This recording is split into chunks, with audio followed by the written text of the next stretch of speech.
Hi everyone, my name is Achiro Brenda Muthemba and I work for Water for People in Uganda, and I'm here to share with you our experience of developing district investment plans across the country of Uganda.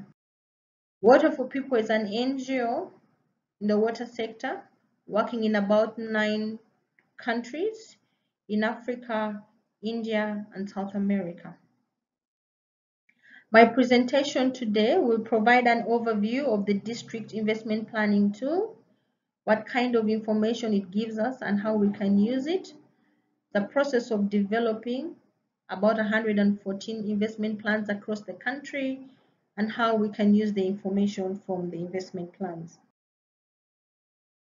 The investment planning tool is an Excel-based tool used to determine the investment requirements for universal access to safe water and sanitation in every school, every health center, and every household in any district.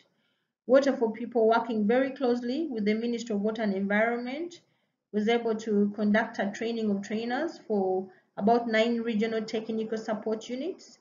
The technical support units are an arm of government that provides support to district local governments, and they've been at the forefront of developing these investment plans across the 114 districts.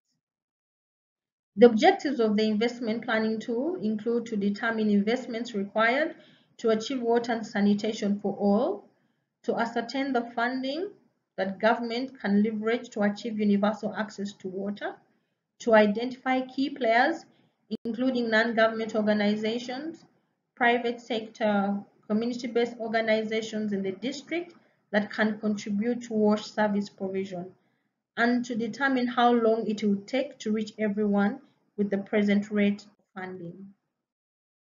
Now, the kind of information that this investment planning tool provides is the number of served, partially served, and unserved villages, served and unserved population, and of course, the percentage of population with or without access to safe water and sanitation, the level of functionality of water sources, the total funding required to reach the unserved and partially served villages, the different partners in a given district that fund wash services, and how funding can be leveraged to reach everyone within a given time. Now, together with the Ministry of Water and Environment, and particularly the technical support units, we were able to develop the 114 investment plans. Through a number of engagement meetings with the ministry, they were able to appreciate the benefits and the value add of the investment plans, and able to draw up some plans of how this information will actually be used.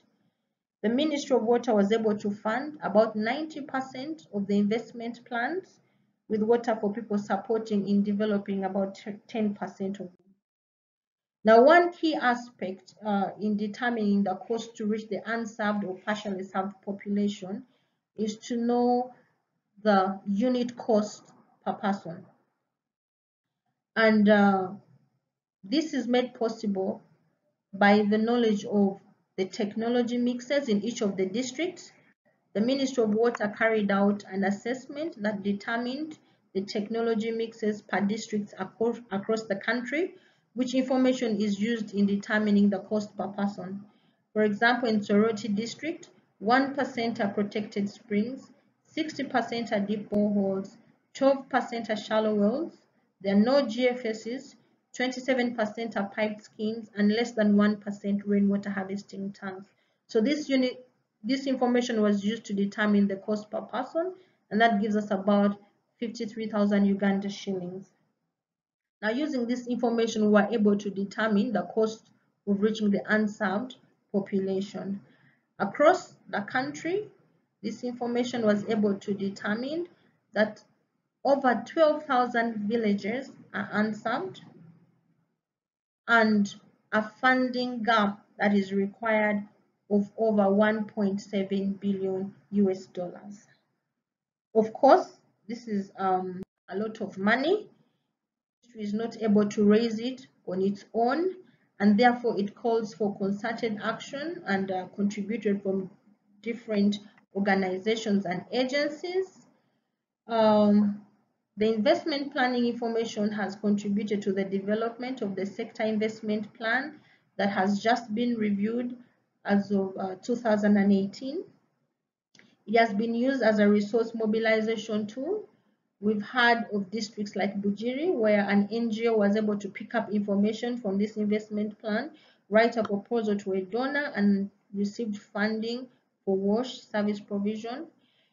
This information is used for developing district development plans from an informed perspective because it's from primary information, but it has also supported informed allocation of resources across the districts and within the district. In terms of financing of these investment plans, it's of course from different streams. The center or the line ministries send money to the local governments through the District Water and Sanitation Conditional Grant, the Sanitation Facility Grant, and the Primary Health Care Grant through the Ministry of Health, and the SFGs through the Ministry of Education, and then the DWSCG is through the Ministry of Water. Now, these grants are actually used for the implementation of the investment plans. However, NGOs, faith-based organizations, and community-based organizations also contribute to implementing some of these plans through the sources that they get from different donor sources. So this is very quickly the process of developing the investment plans in Uganda and how they've been used to date. They're being used as reference information for resource mobilization, for planning, and for informed decision making. Thank you very much.